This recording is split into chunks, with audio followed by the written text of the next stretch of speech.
الحمد للہ وکفا وسلام علی عبادہ الذین اصطفی اما بعد۔ ہر عورت کو عام طور پر گھر کے لوگوں کے لیے کھانا پکانا پڑتا ہے، کبھی کبھی مہمان بھی آ جاتے ہیں، اور مہینے دو مہینے میں ایسا بھی ہوتا ہے کہ فیملی ممبرز کو انوائٹ کیا جاتا ہے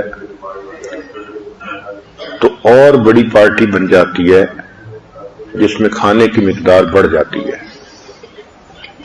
مگر زندگی میں کچھ ایونٹس ایسے بھی ہوتے ہیں کہ جن میں عورت کو باقاعدہ ایک بڑی پارٹی ارینج کرنی پڑتی ہے۔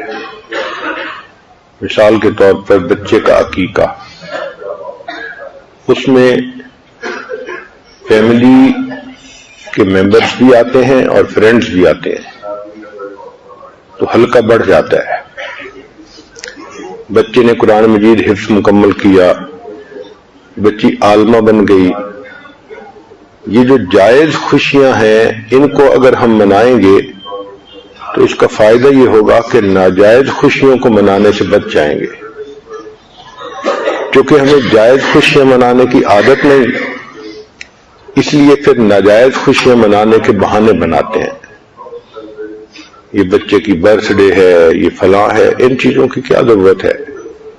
جائز خوشیوں کو اچھی طرح مناؤ اور اس پہ اجر بھی پاؤ۔ بچے کے قرآن مجید کا حفظ ہونا، علم مکمل ہونا، یہ جائز خوشیاں ہیں۔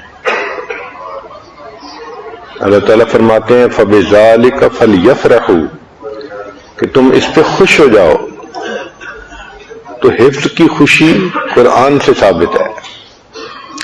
ایسی خوشیوں کو منانا شرعاً بھی درست ہے، عرف میں بھی درست ہے، اور اس کا سب سے بڑا فائدہ کہ پھر ایسے لوگ غیر شرعی خوشیاں منانے سے بچ جاتے ہیں۔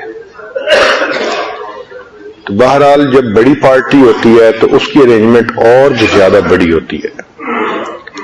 اس وقت پھر عورتوں کو ایک ٹینشن ہوتی ہے کہ پارٹی کی ارینجمنٹ میں کوئی کمی نہ رہ جائے، کیونکہ کھانوں کا انتظام تو انہوں نے ہی کرنا ہوتا ہے۔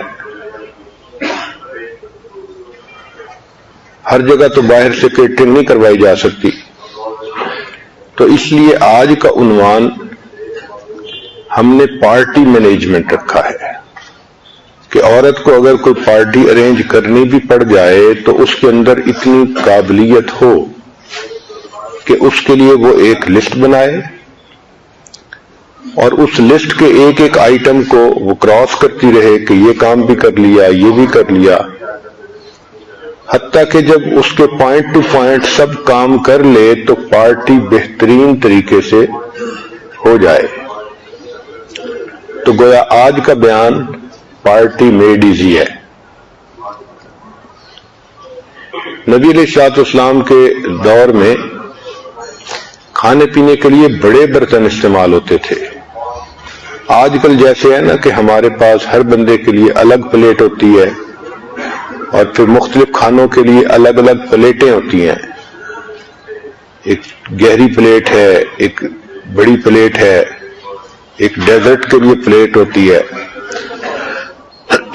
وہاں ایسا نہیں تھا، بڑے بڑے برتن تھے اور مل جل کے کھانے کو پسند کیا جاتا تھا۔ چنانچہ بڑی بڑی پراتیں ہوتی تھیں، اس میں کھانا ڈال دیا جاتا تھا اور سب اس میں سے کھا لیتے تھے۔ شریعت کہتی ہے کہ کھانے میں جتنے ہاتھ زیادہ ہوں گے اتنی برکت زیادہ ہوگی، اس سے محبت بھی بڑھتی ہے۔ بلکہ نبی علیہ الصلوۃ والسلام کے زمانے میں صحابہ کرام کے پاس لکڑی کا بنا ہوا ایک پیالہ تھا، وہ اتنا بڑا تھا کہ پورے اونٹ کا گوشت پکا کے اس کے اندر ڈال دیا جاتا تھا، اور پھر صحابہ کرام اس پیالے کے گرد بیٹھ کے گھٹنوں کے بل بیٹھ کے، یعنی بیٹھے بھی ہیں کھڑے بھی ہیں، تو گھٹنوں کے بل کھڑے ہو کے پھر اس میں سے لے کے کھایا کرتے تھے۔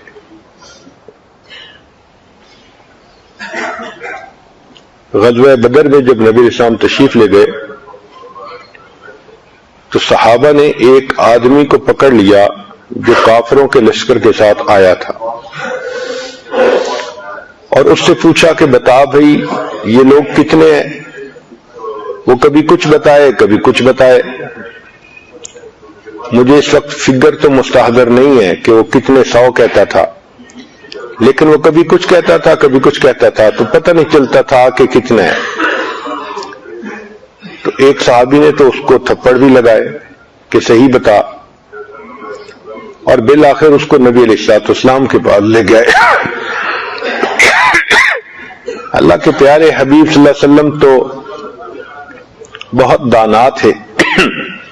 آپ نے صحابہ کرام کو فرمایا کہ اس کو مارنے کی ضرورت نہیں، اس کی کیپیبلٹی ہی اتنی نہیں ہے کہ یہ کراؤڈ کا اندازہ لگا کے صحیح تعداد بتائے۔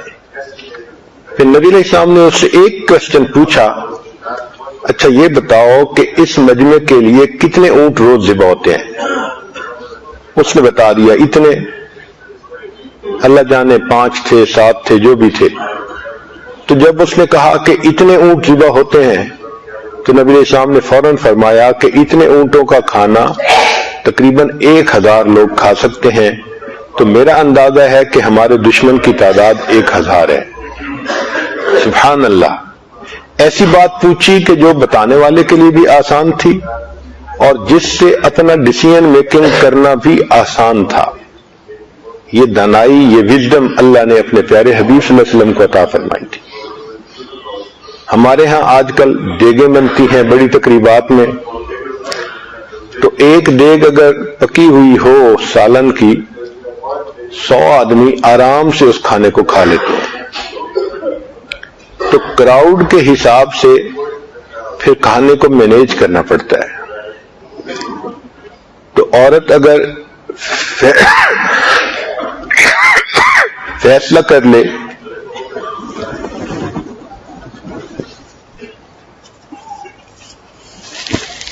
کہ ہم نے دعوت کرنی ہے، اس کے لیے کچھ سٹیپس ہیں